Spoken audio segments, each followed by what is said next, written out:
What's going on, guys? It's Nick here, back with another video. It's Saturday, so time to go over the biggest risers and fallers by ADP over the last week, as well as the most important news from around the league. As you know, I record these Saturday videos at noon on Thursday, so all the ADP changes, all the news we go over is through Thursday at noon Eastern. Anything that happens in the Friday, the Saturday, preseason games, that's something we will talk about on the Tuesday night live stream and will also be reflected in the rankings that day because I update those every single day. So, who is moving? The biggest risers are the exact same as last week, and they will very likely be the exact same the next week as well. Isaiah Pacheco, George Pickens, Brian Robinson, Romeo Doubs, and Dameon Pierce. All of the 5 rookies that are basically having the best camps are moving up the most, and there's just been like very little to no negative news around these players. Hopefully at some point that happens. It can, maybe decrease the speed of the hype train.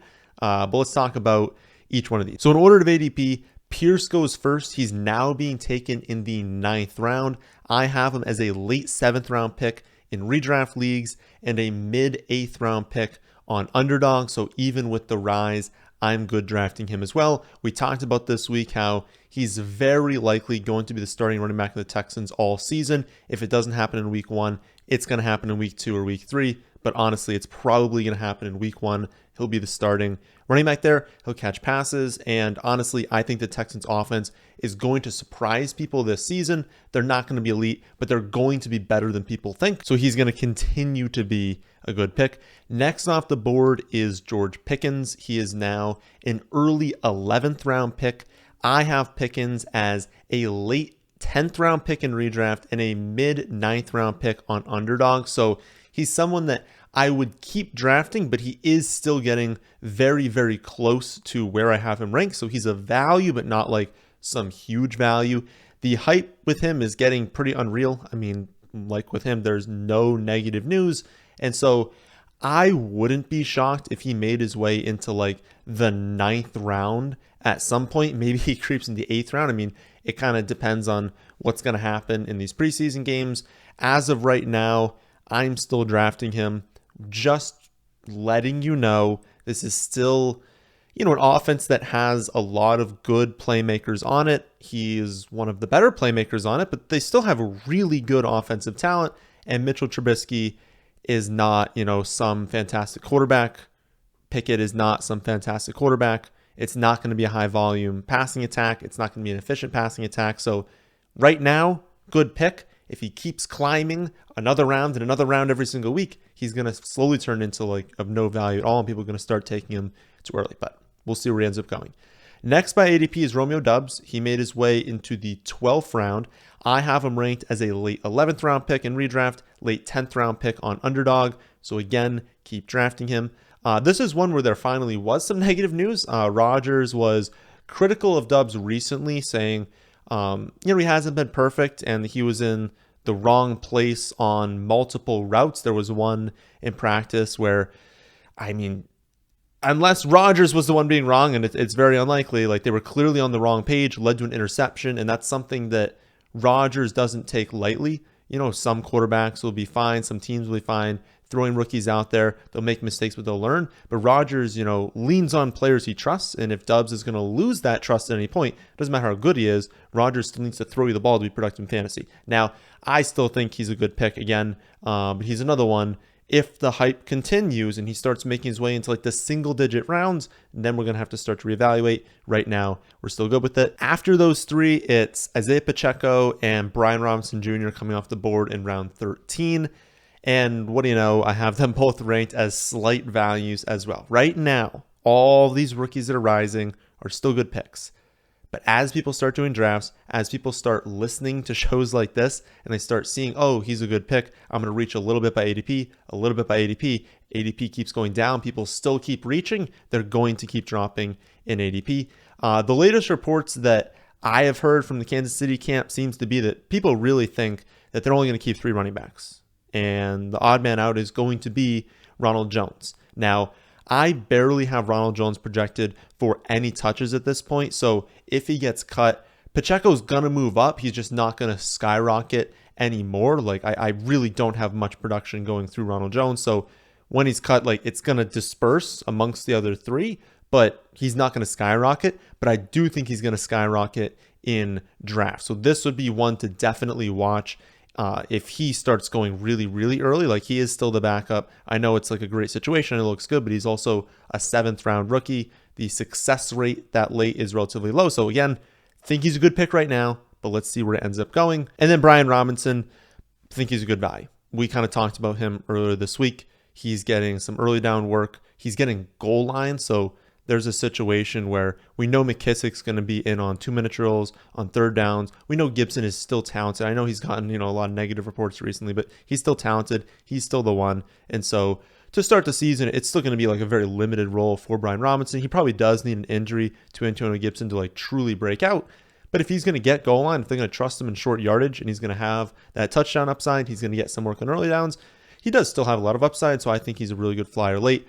Neither of them, so Isaiah Pacheco and Brian Robinson, should not be approaching Dameon Pierce. Dameon Pierce is very clearly more valuable than those two. I'll go over the big fallers like pretty quickly. There's no like massive fallers this week, and then we'll talk about all the news out of camp. So biggest fallers this week are Ronald Jones for the obvious reason. He's looking like he's going to get cut. I mean, he was never someone that we were drafting. He's been outside my top 250 players for a while now. So, I mean, none of you have been getting him, so we don't really need to go over that too much. And then Zach Wilson is down since he suffered the knee injury.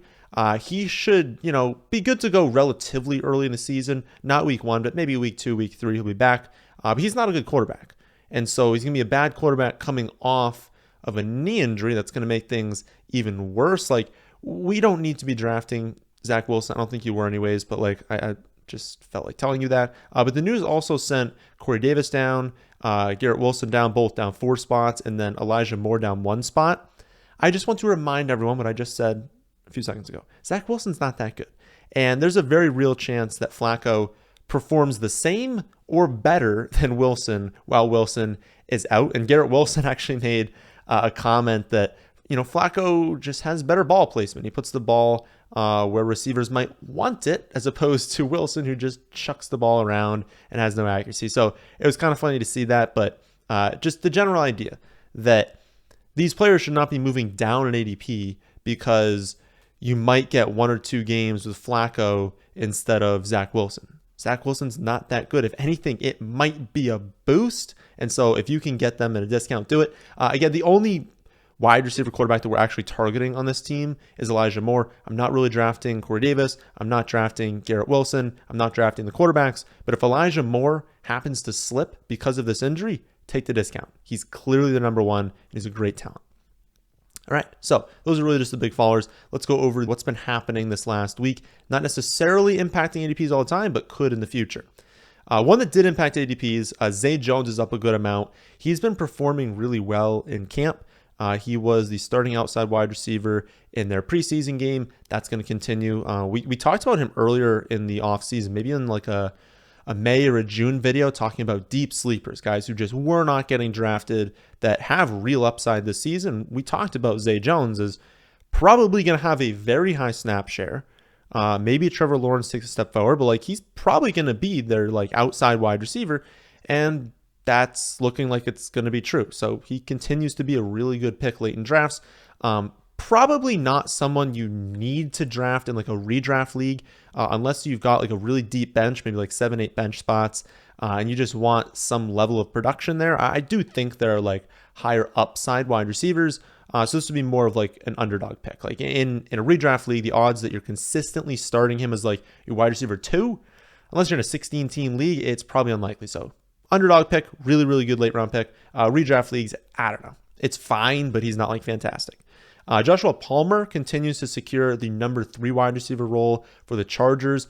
I was actually off of him earlier in the summer because he didn't look good last season. I didn't think he was that great of a wide receiver, but every report over the offseason into the summer, into right now, has been that he's really grown as a player. Like he's running routes better, his release is better. He's just looking like a much improved wide receiver, which is always what we like to see. And if someone is going to improve as a player into year 2, they're firmly the wide receiver 3 in the Chargers. that's a really good pick late, and so I suggest drafting him. That one doesn't matter. Redraft leagues, Underdog, draft him in both.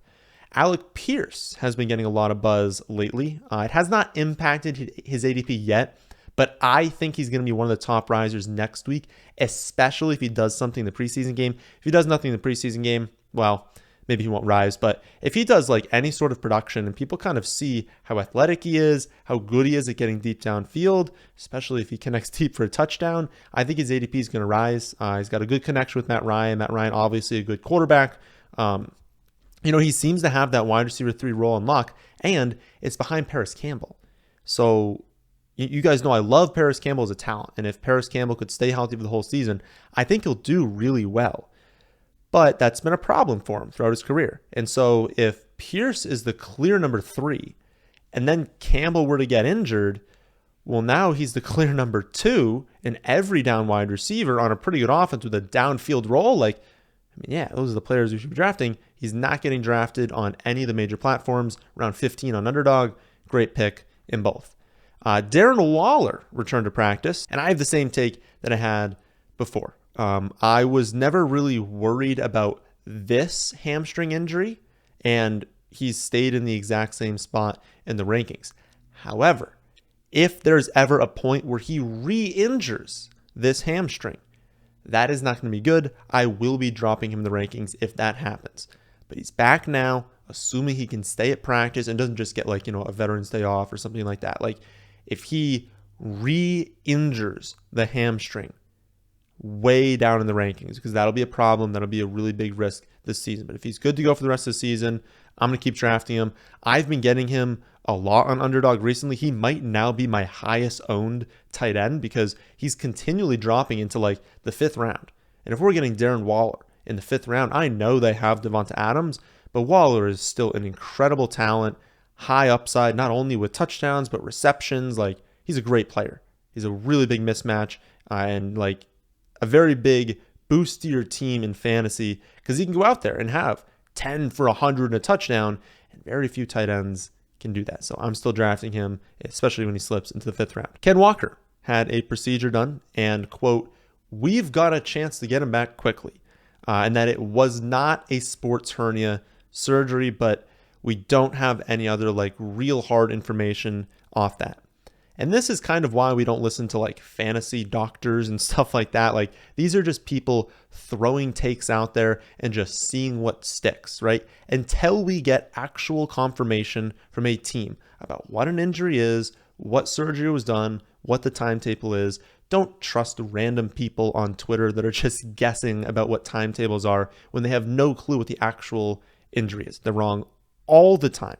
So the latest news right now is that he had the procedure done. They're hoping to get him back quickly. When we hear, and you guys honestly will probably know when you're watching this, I think we're going to find out later today. So I'm recording this again on Thursday. I think we find out later today, if not on Friday, what exactly was done, what exactly the timetable is.